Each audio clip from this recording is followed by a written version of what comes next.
In this video, I'll explain 3 good reasons for using styles in MS Word.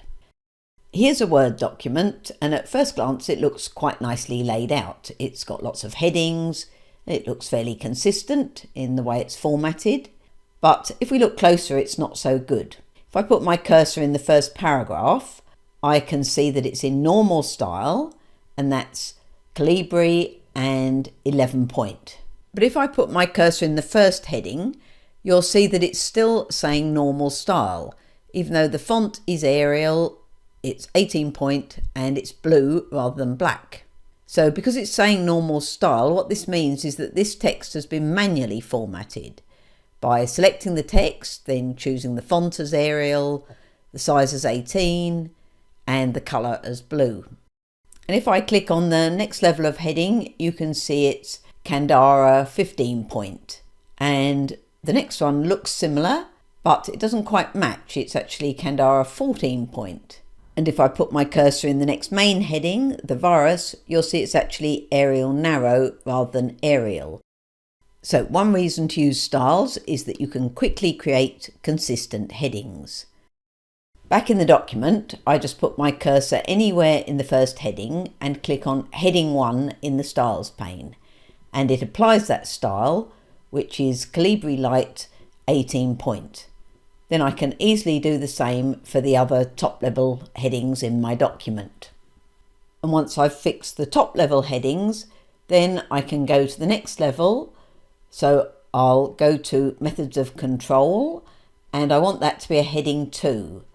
So I'll expand this set of styles, I'll select heading 2, and you'll see that becomes Calibri Light 16. And then I can go through my document and apply that to all my second level headings. And once we've applied the styles and the headings are now consistent, the next benefit is that it's easy to create a table of contents. Going back to the document, I'll put my cursor at the top of the document where I want my table of contents to appear. Then I'll go to the References tab on the ribbon. There I'll click on Table of Contents, and to make things easier I'll choose one of the built-in tables of contents. I'll select Automatic Table 1. When I do that, hey presto, a table of contents appears at the top of my document. And it appears grey when I hover over it because it's actually a field. And that brings us to the third benefit, which is that you can easily navigate around your document when you've used styles.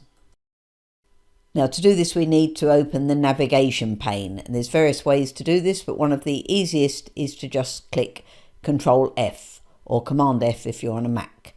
So I'll click Control F, and that brings up this sidebar which is called the navigation pane. And if I click on headings there, it shows the headings that I've applied using styles, and it shows their hierarchy. I find it's great to have this pane showing as I work so I can easily move around my document. You can also use this to move text. So if I decide that section 3 should actually be section 2, I simply collapse that section and then I can drag it, and now that text has moved in the document. And I don't have auto numbering on, I don't like words auto numbering, but I can just manually renumber those sections. And as I do so, I can see the result in the navigation pane.